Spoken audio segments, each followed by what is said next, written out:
G'day everyone, welcome back to an exciting new episode of TreeCoin. I'm joined in the studio with CEO and co-founder Demian. Hi guys, welcome. Good to be back.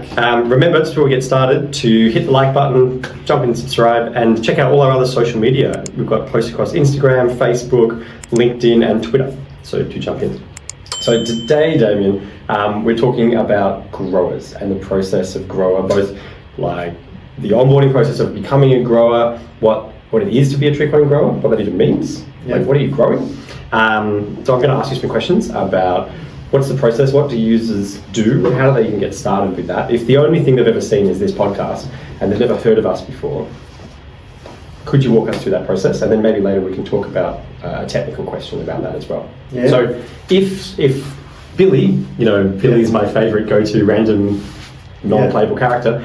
If Billy just sees this podcast, never heard of us before, how does Billy become a grower? And what does that mean? Well, g'day Billy, and everyone else who's got any lands that you can grow or are growing some trees on is welcome to come and check it out. So it's a simple process. You create an account and you create a project. You draw a map on the screen. On the map around your part of your land that's got your trees in, or will have the trees, and you submit. It's really quite simple. So just harking on that, you made a comment about you draw a map around the section where the trees are. So if I've got, say, a 10-acre property, do I have to bring the whole property in, or can I just boundary the bit with the trees? Maybe I've got like a homestead and a bit of livestock, but I don't want that involved. I just want just the part with the trees that's got the current trees, or maybe future trees as well. Draw a boundary around that, and once that's submitted, it goes into the kind of measurement process, which I could talk through that as well. So it's well, maybe just before we get that, do we do all this through the TreeCoin portal?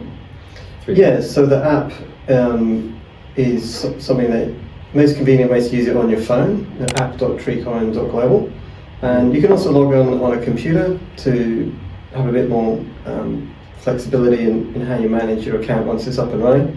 But people that just have a phone out in the fields, or not really computer people, as long as you've got a smartphone where you can see the internet on your phone, then you just go to that site, app.treecoin.global, and it talks you through everything from there. So I can maybe talk about why to do it as well. Like as a grower, you're probably watching this because you're interested in the value of your trees and the ways to get value into the market from what you're already doing. And we're talking at any scale. You could be a hobby farmer, or have a personal homestead in the countryside with a bit of land in any country, and you could be a commercial farmer with significant areas that are already forested, or could be enhanced in the amount of forest that they're hosting, and you're not getting any carbon credit for that yet. So our scheme is to fill that gap, make it really easy for you as a grower to onboard any part of land that you want to. There's a few preconditions, like it can't be part of another carbon scheme at the same time, so no double counting. And you have to have the rights to that bit of land to be managing the forestry there. You could be the landowner, or you could be a tenant, or you could have an agreement with the landowner. So you just have to declare that clearly up front.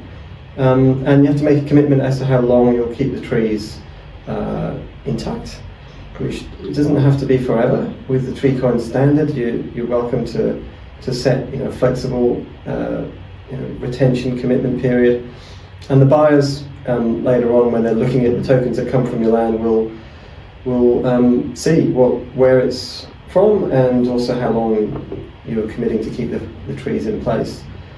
So these are some of the simple requirements, and it was exciting to see more and more growers popping up around the world. Thank you for that. It is exciting. If people want to check that out in live time, you can go to treecoin.global, and we have a metrics page with a big interactive globe of Earth, and you can spin around and you can see the projects as they appear in live time. And as you zoom in, you can actually see the geofence boundaries. So take a look at Kenya, Lake Victoria. There's an awesome what's the name of the island? Risinga. There's an awesome couple of projects, and you'll see that there's a whole community, little patches of growing section all near each other. It's pretty exciting to watch that play out in real time.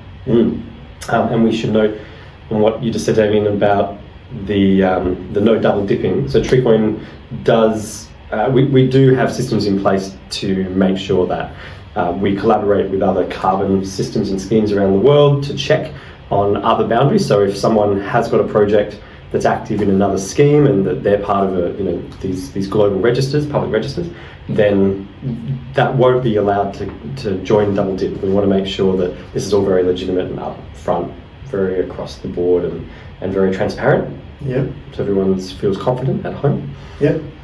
And in terms of computer skills, we're making it easier. Maybe you could mention how the upcoming wallet feature will, for new users, you'll be pleasantly, you'll find it even easier than so much it has easier. already been. Yeah. So as we build it out, we're making it easier for users, aren't we? Because obviously because we're a crypto project, and we've made those decisions. Jump back and check out some of our other podcasts if you're interested in why. Whole question around why did we choose blockchain. It's all around having a really clear public transparency layer and building trust so that everyone in the world can investigate the data. What that means as a crypto project, though, is that we have to interact with what's called Web3, and it's very different from what a lot of the world is used to. Usernames and passwords work in different ways. Crypto wallets interact with websites in different ways. And we have just done a huge amount of work, so shout out to the dev team, TreeCoin Dev, making it even simpler. And I didn't even think it could become simpler. So the fact that this has happened kind of makes it now like a 5-minute onboarding process. If you're a user who only has a phone and you've got almost no computer skills, you've got nothing to do with crypto, you will be able to make an account and register your project to generate TreeCoin as if it was just starting any other portal on the internet with the same level of security that we expect from that we had in place previously. So that's really exciting. So if you've not been involved in blockchain or crypto at all before, you'll be all right because you don't need to get deep into that, but you'll get the benefit of that because the TreeCoin that you produce as a grower from your land will be on the blockchain and has all the benefits of that.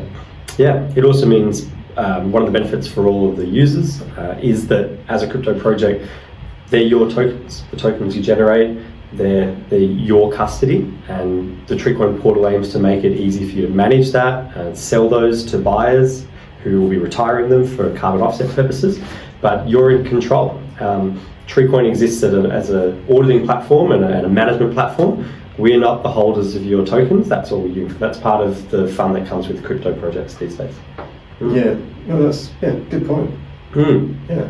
Yeah, you don't have to trust us. Yeah. It's funny because a lot of crypto is about trustability, which is like a buzzword catchphrase in crypto world. What does it mean in plain language? What it means is that I don't have to trust the interaction with another human being directly because we've got separate automated agreements and public registers of that. So if you say if I say, hey, I want to buy your really cool shirt, I'll transfer you 1 Bitcoin because it's a very expensive shirt, then you don't have to just take my word for it that I did that. You can just wait and say, I'm just going to wait and I'm just going to check that it's gone through, and you can see that on the public blockchain, it's gone through, cool, now I'll ship you my shirt. And if I never got the shirt, and I call up and I complain because you're actually now an online retail store, and I say, hey, I paid my Bitcoin, I never got my shirt, and you try to say, no, you didn't, I never received Bitcoin, I can just point to the public register and go, actually you did, because here's the evidence of the transfer, and you don't get to deny that there wasn't a financial transaction. Yeah. I don't get to deny that there wasn't a financial transaction. Yeah. So the way that works for TreeCoin is that anyone in the world can see the data that generated the tokens. The growers can't lie and cheat, and the buyers get to rest easy at night knowing that they're buying real tokens from real trees and real projects. It's not possible for there to be tokens that are generated from the middle of Antarctica. That's not how this works. And if I have a dispute, if you're a grower and I'm a buyer and we end up in a dispute about the legitimacy of tokens, you don't have to take my word for it, I don't have to take your word for it. we can both investigate the blockchain. Okay. All the growth data's there, and my purchase will exist there as well. Yeah. So it's a sort of robust system. That means you've got a transparent wallet that contains what you've earned. Okay, so Damien, just to put the cherry on top for all this, I think we've conveyed how it is that someone can go to the website, create an account, get started, upload their data as a project, as a grower, start a new project. But what actually happens under the hood from that perspective, Okay. from that point on? So once you've lodged your project, for the trees that you've already got, if they're established, we do a historic kind of stock take using a satellite measurement partner, which is globally sort of accurate. We've got it's all really pretty much automated. So there'll be a kind of satellite-based carbon report that's quantifies the history of your site. If the trees have been there for some time, they'll already have accumulated a certain amount of carbon under your kind of management, and then you're eligible for that on the TreeCoin standard product.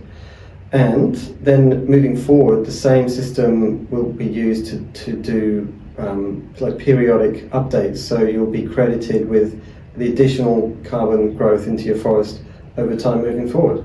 And you can just keep doing that.